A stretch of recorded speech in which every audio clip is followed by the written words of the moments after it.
Мама, мен балалық шаққа қайтқым келеді.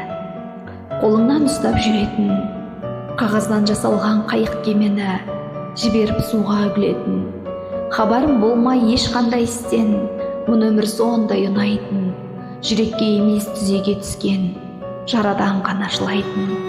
Тағдырың жайлы білмей түңілмей, көбелек қуып ойнаған, түндерде ешбір ойға берілмей, ұйқыға тыныш бойлаған.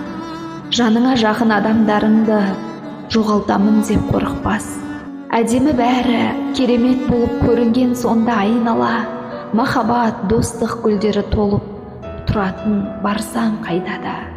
Ал енді қазір бәрі басқаша, күлгеннен көпті жылауым, бала кездегі тасқа сүрініп, арман боп қалды құлауым.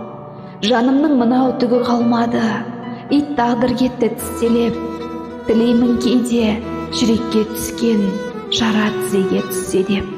Ақ қағазбенен қара қаламды еріксіз мұңға батырам, жұлдызды түнде өлең жазамда, ұйқысыз таңды атырам. Сынудың азағы алдында жүрмін, сабыр күшімді бекемдеп, ақмақ басым неге армандадым, тезірек өссем екен деп. Мұны өмірдің еріксіз ғана уақыт ырқына бағындым.